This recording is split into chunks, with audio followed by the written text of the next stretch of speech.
My producer Tom said good things about you. In your backpack is a flashlight, a voice recorder, an EMF, and a couple of little fun occult things. We'll let you know when to take those out. Ready to pay off some of those college debts and beer debts? Well, of course you are. And when you're ready, enter in through those front doors.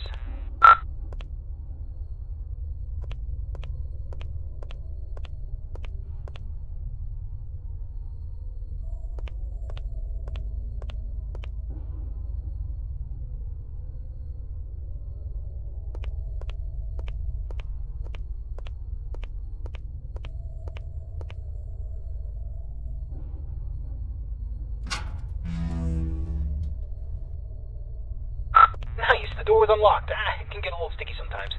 So here's the story behind the St. Augustine Asylum for the mentally ill. It was founded in the 1880s, closed in the 1960s, and a lot of nasty stuff happened here. I mean, this place is only supposed to house around 500 patients, but at its peak, it was around 3,300 patients in here. I mean, the place was, less of a hospital and more of a place where you dropped your problems off and hope they disappeared.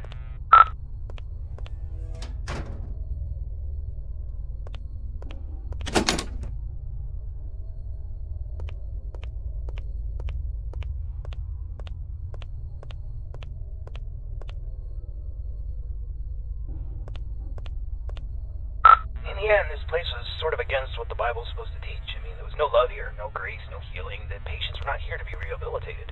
Ordinary people just wanted them gone from public. They shoved those with non-threatening mental conditions or those deemed inappropriate to society together with legitimate psychopaths and murderers and other violent monsters and basically said, let God sort it out. The atrocities in here are just too much to count. The death toll was unreal. The violence, the disease, the abuse, nobody cared. And once you came to this place, you never left.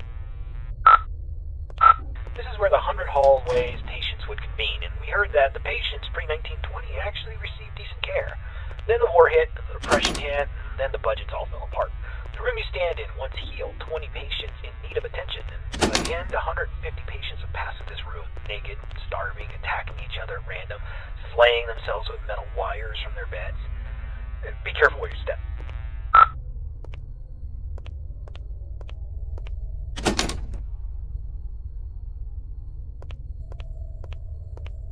Alright, this is a good place to start. I want you to take out your voice recorder, and I'll hopefully be able to awaken this place. Okay, spirits of St. Augustine, please reveal your presence to us. Show us that you are in this room. Feel free to interact with anything, or speak to us. Use your words, use your voice, and let us know that you're here. Okay, play that back. Just know that you're here.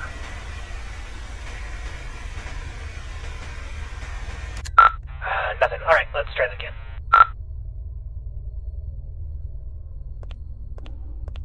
Alright, let's try this. Ghosts of St. Augustine, please let us know that you are still in this hospital. I give you permission to reveal yourself.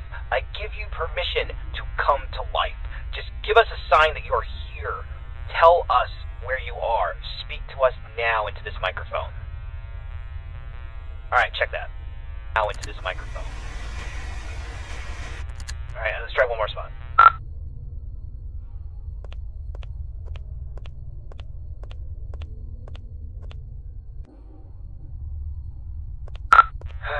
Ghosts of St. Augustine, you're all a bunch of ghoulish pricks. Show up or piss off. Whoa, did you hear that? Play that back. Pricks, show up or piss off.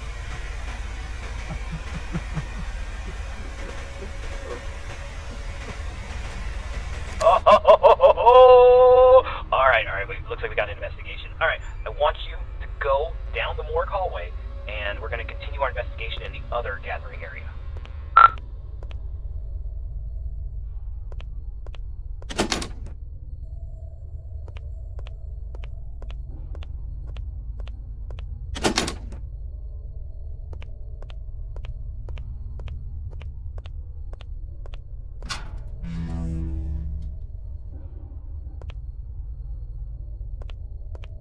Okay, of the 4 areas you need to visit to fulfill your contract, the e-social area is the first on the list.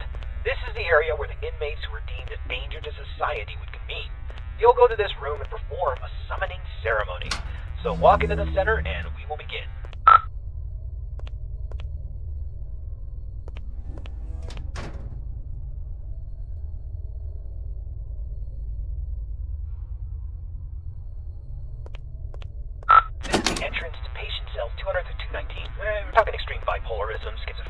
dementia. Not necessarily dangerous, but it can be a challenge for society. Dang, the door's locked. That sucks.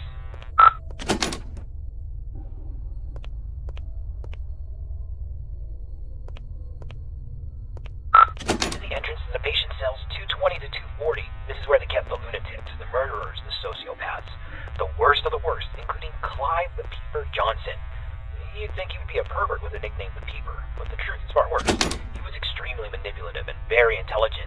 He was a murderer and a memer. Most of his victims could never identify him because he managed to convince them to gouge their own eyes out with metal wires and even their own fingernails. He came here due to legal loopholes, and when the facility went off the rails and the doctor stopped caring, he jumped into action. The patients who didn't listen were tortured, and the ones who did wandered around the facility, blind, screaming, and in constant fear. This door's locked too. Let's just start the ceremony. Spirits inside this asylum, we know that you're here. We release you from your restraints. Come forward and live again. This person is no longer shielded from the realm of the dead. You may be seen, interact, and manipulate him in any ways you see fit.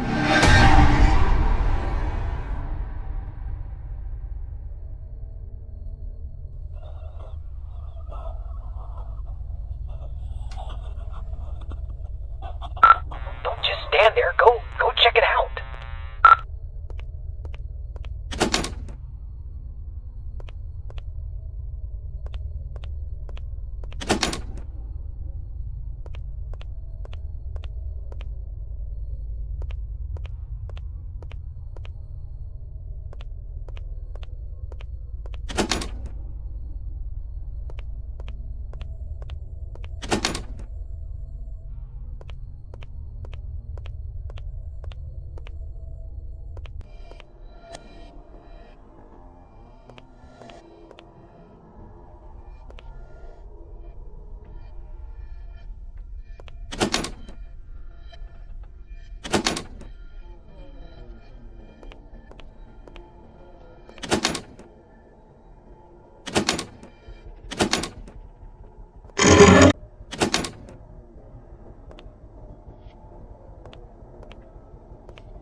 Alright, get out of this hallway and take your second right.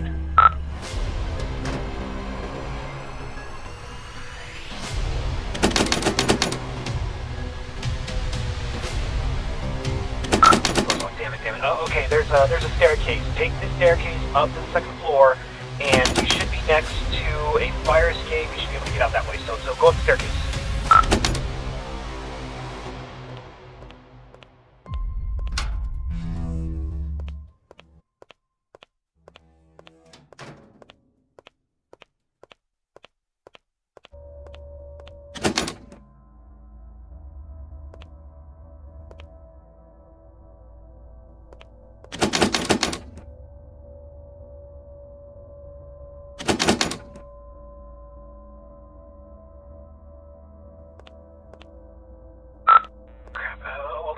Let's go get something to pry this door open. Go back downstairs. I bet you there was something downstairs we could probably use.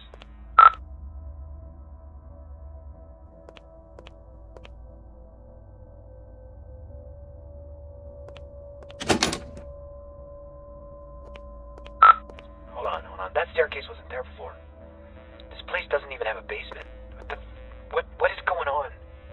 Alright, I don't think you got any other choice. I think you gotta make your way downstairs.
Alright,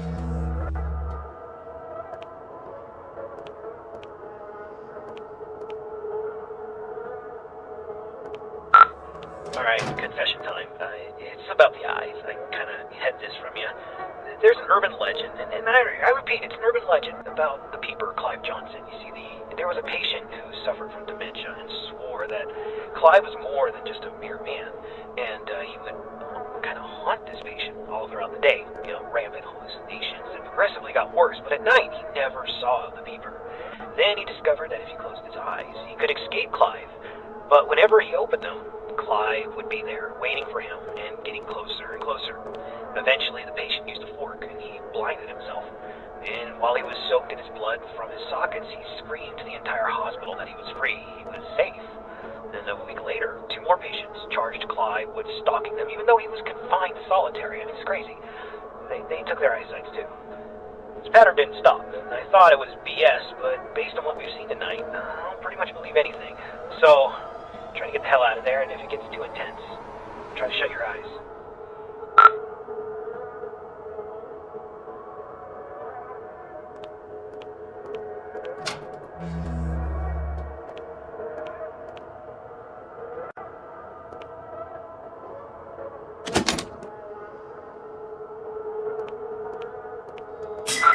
Damn flashlight broke. I can't use that anymore.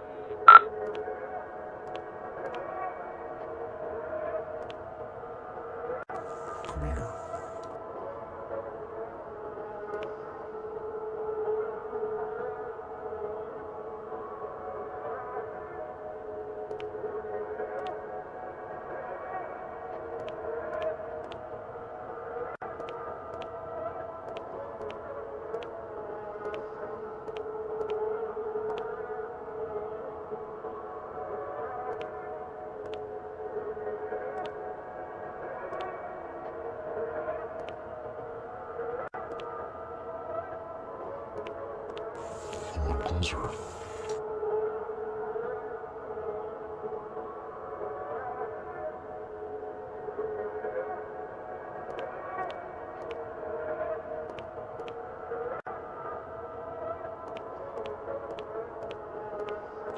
I see you now. Run, please.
Gets you, or you're gonna have to cut him out.